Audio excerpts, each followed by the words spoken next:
Shaquille O'Neal, the Shaq Fun House. That'll be at the big game in San Francisco. And you can get tickets beginning today at 10 a.m. Pacific at shacksfunhouse.com. Good to see you again. Did LSU ever try to get you to play football when you were there? No, they did not. I wanted to because you know the story. You know the story. I started off as a football player. I was a tight end and nose guard. I actually love football because I love inflicting pain on people. Who was the coach there? Mike Archer? Was he the coach when you were there? I think it was, yeah, Yeah. Mike Archer. But they had a player who actually taught me how to be a superstar. His name was Tommy Hodson. And Tommy Hodson for Heisman, he didn't end up winning the Heisman Trophy, but he was like everything on campus. And I just saw how nice he was to people and how respectful he was and how much respect he got. So I know he's watching the show. So Tommy Hodson, I love you, brother. What was his number? 15? I don't remember, but 15 or 18? For some reason, I remember him. yeah, I remember he's like a gorgeous Tom Brady. Look, Tom Brady's hot. Are you you're all in on Lane Kiffin? You feel good about your head coach now? Of course I do. Whoever, they decided to pick, Lane Kiffin is a great one. He's going to be making a lot of money, and I know he's going to be bringing in some heavy recruits. It's time for LSU to get back on track. I think it's the interim athletic director, Verge Alsbury, said LSU is all about winning championships. That's all we wanted to do. I'm curious, nowadays, if you were at LSU, you'd be a one and done, but you stayed 3 years. No, I wouldn't. I wouldn't be one and done. You would not. No. You know why? Because with this NIL stuff, I would definitely be at the top of the list, right? And I would milk that. And if you're a top NIL guy, I think you can make more than what these rookies are making on their contract. But again, college is all about education. So I would try to get as much education when it comes to business as I can. So let's just say I'm making 8, 9, $10 million a year from NIL deals. I'm gonna stay. That's 30 million right there. I'm gonna have 30 million in the bank, and I'm gonna have the knowledge of what to do with this 30 million. I'm gonna have business acumen, and I'm gonna know everything about the NBA, and I'm gonna be very fundamentally sound. I would never be one and done. I would actually take advantage of the educational system. Everybody always talks about money, but if you're getting NIL money, why go to the NBA and become a professional and then, get money, get less money? Who knows? Why haven't you bought a professional sports team yet? I'm working on it, brother. What I would love to. what sport? NBA. Okay. In a perfect world, I would love to be part of the Orlando Magic or the Miami Heat. In a perfect world. What do you think you would want to be the sole owner or just buy into it? Oh, no, never the sole owner. Just, limited partner. No, I would love to have that conversation. Couple of random questions here. The All-Star format, what do you think? I haven't been paying attention to it, Daniel Eugene Patrick. Can you enlighten me? Okay, but if you have the world against the United States. I like it. I Okay. like it. I like it. And I think they should add a big monetary reward at the end. Yeah, I'd be fine with that. I want to know if the guys want to play. Like if they want to compete. And if they don't, then they should not try to fool us. But I think the, non-Americans, European players are going to be playing for pride as well to say the 5 best players in the sport are from outside the United States right now.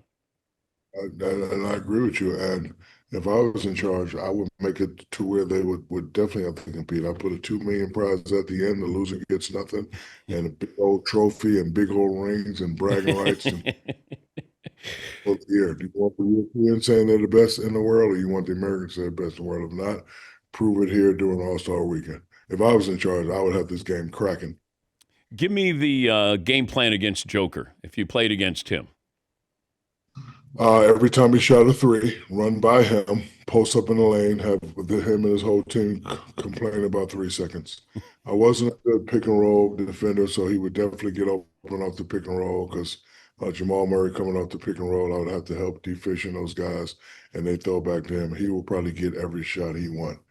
Now, the question is he going to guard me one-on-one, or are they going to double down with Aaron Gordon? But every time he shot a three, hopefully he missed. I'm just going to run right by him, and now, and my game plan will be to win the jump ball and try to get him to two quick fouls. But again, I'm not a good pick and roll defender, so he'll definitely get his shot. He'll definitely get his points. But the question is, what are you going to do with me on the other end? Well, the same thing with Wemby. What would be your game plan with Wemby? You have to back him under the rim and just throw it down in his face. The jump hooks is not. It's similar to Dikembe. Jump hooks and Yao Ming, the little jump hooks, the little cutesy, footsie move by the basket. It was not going to work. You have to dunk on him and try to intimidate him. He is much lighter than I, so I know I can get to my spot and turn with the elbows up and get him off balance a little bit and then try to quick dunk him.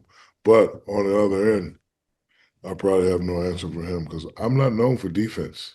So, like, I don't know why people always try to make defense. I'm not known for stopping people. And guess what? People are not known for stopping me either. So, games like that, when I played against great bigs, it was all about that rhythm. So I remember early against Dave Robinson, always be in foul trouble. And same thing with Patrick Ewing. So I would try to get those guys in foul trouble. But it'll definitely be a exciting game. Why do you only have one MVP? I don't know. I have no idea. Like I argue with Charles all the time. What's the criteria? When you say most valuable player, I always thought it as an individual, as a single player. Is it built on team success? I don't like. We need a national MVP, NBA criteria on what it takes to be MVP. So there's no questions asked at the end, like, oh, he should have got it. He should have got it. Well, this guy meets all the criteria, whatever the criteria is to become MVP. Does the MVP ever come up in conversation when you're around Steve Nash? No, not at all. Is that a good thing? And listen. Steve was a phenomenal player. He was a great player, and in this thing that we have, and you're part of this thing. Certain things happen. So they said, whoever they may be, said that he was two-time MVP over me. I have to accept that and live with it. I joke about it every now and then, but Steve was a MVP caliber, and he was a person. Steve was much watched TV.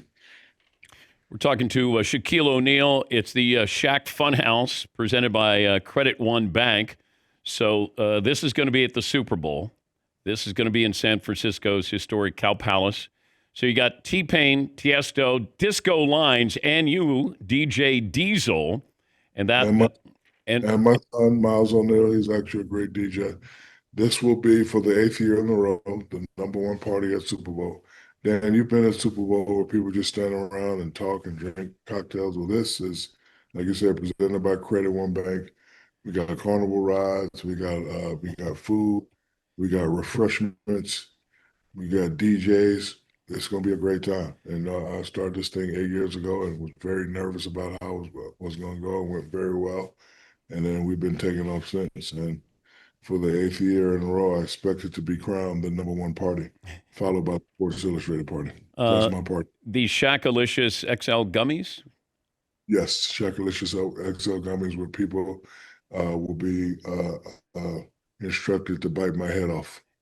But these are just chocolate. These aren't like... No, they're gummies. Are there pot gummies? Gummies. No, not pot gummies, Daniel. I didn't know. Those are the gummies that I have. I am an athlete, sir. I do not partake in such activities. You never gotten high? No. Never tempted? No. Only thing I do is smoke hookah. Does that give you a buzz? Nah, I just do it for the smoke. What about cigars?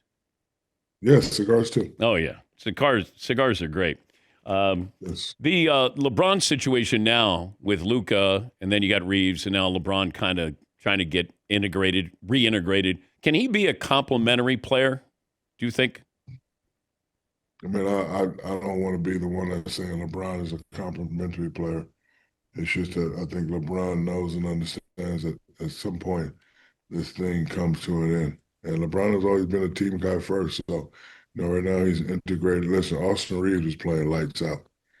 Luka is the leading scorer in the NBA. He's playing lights out. I mean, LeBron's smart enough to know when to let these guys cook. And, LeBron say, I'll take over. So, I mean, but I'm not going to be the guy that say, LeBron, you need to be a complimentary player. LeBron knows and understands how to win. He knows and understands how to run a team. And listen, all the greats go to this point. We have great beginnings, we have great middles, and then at some point it comes to an end. Saddest day for me is when there'll be no more LeBron, no more Durant, no more Steph Curry, no more Draymond.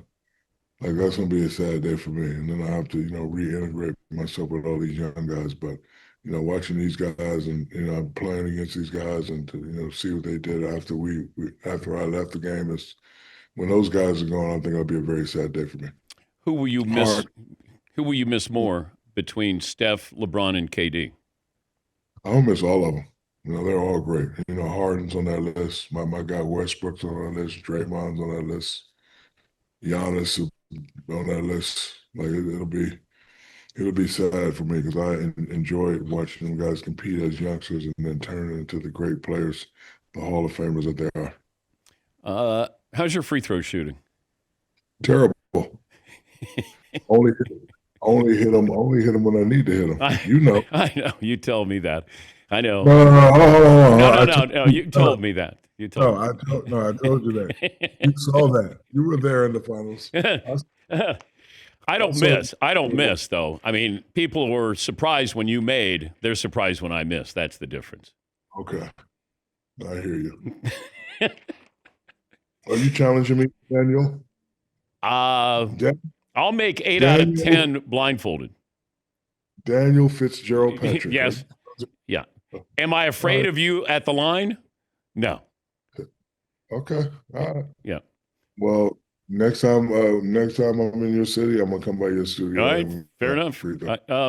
But you would have been would you have been a 3-point shooter or tried to be if you played now? No, but I would have definitely been able to bring the ball up, initiate the offense, call offense, go coast to coast, throw it down. I probably would have only shot the three if we were up more than 10, 15 points. Just to get the crowd into the game. But I'm not going to shoot 5 or 6 threes. Hell no, never. All right. I'm just curious because big men always want to do what the little guy does.